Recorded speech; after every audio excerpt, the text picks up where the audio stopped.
बहुजन समाज के लिए आज की सबसे बड़ी खबर। बहुजन समाज पार्टी की आदरणीय बहन मायावती जी ने त्रिशूल पकड़ लिया था तो बहुजनों ने बीएसपी को ब्राह्मणों का गुलाम बता दिया था। अब भाजपा महाराष्ट्र विधानसभा चुनाव में बहुजन महापुरुषों के फोटो लगाकर प्रचार व वोट मांग रही है, तो अब आप भाजपा को अम्बेडकरवादियों की गुलाम क्यों नहीं कहते।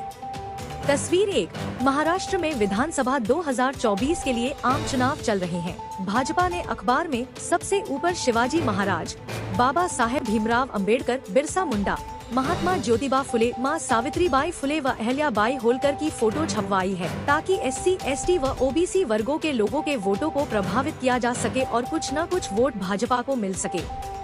भाजपा ने महाराष्ट्र विधानसभा आम चुनाव 2024 में कट्टर हिंदुत्व के चेहरे RSS के हेडगेवार, जनसंघ के श्यामा प्रसाद मुखर्जी, भाजपा के संस्थापक अटल बिहारी वाजपेयी आदि की फोटो नहीं लगवाई।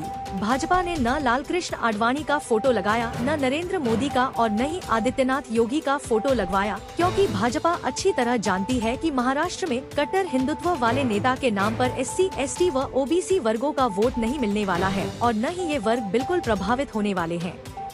भाजपा ने शिवाजी महाराज, बाबा साहेब .0 भीमराव अंबेडकर, बिरसा मुंडा, महात्मा ज्योतिबा फुले, मां सावित्रीबाई फुले व अहल्याबाई होलकर की फोटो लगवाई। भाजपा के किसी नेता व पदाधिकारी ने विरोध नहीं किया। देश में किसी ब्राह्मण, ठाकुर, बनिया, मराठा आदि ने भाजपा पर यह आरोप नहीं लगाया कि भाजपा दलितों की गुलाम हो गई या भाजपा पर दलितों ने कब्जा कर लिया। किसी भी ब्राह्मण, ठाकुर, बनिया या मराठा ने भाजपा पर यह आरोप नहीं लगाया कि भाजपा .0 अंबेडकर की गुलाम हो गई।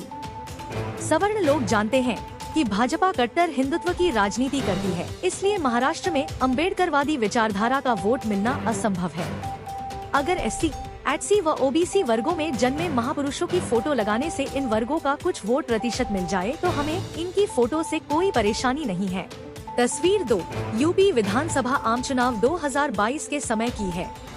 यूपी की पूर्व मुख्यमंत्री व BSP की राष्ट्रीय अध्यक्षा आदरणीय बहन जी ने ब्राह्मण वर्ग व धार्मिक हिंदुओं को साधने के लिए व उनके वोट लेने के लिए त्रिशूल अपने हाथ में ले लिया था। यह फोटो मीडिया में आते ही वायरल कर दी गई।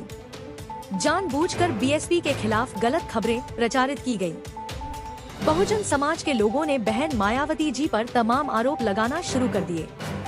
कोई कह रहा था कि बहन जी ने मिशन से समझौता कर लिया, कोई कह रहा था कि बहन जी ब्राह्मणों की गुलाम हो गई, कोई कह रहा था कि BSP भाजपा के इशारे पर चल रही है, तो कोई कह रहा था कि बहन जी मिशन से भटक गई। महज त्रिशूल को एक बार हाथ में लेने व फोटो खिंचवाने पर BSP की नेता बहन मायावती जी पर यह तमाम आरोप लगाए गए थे।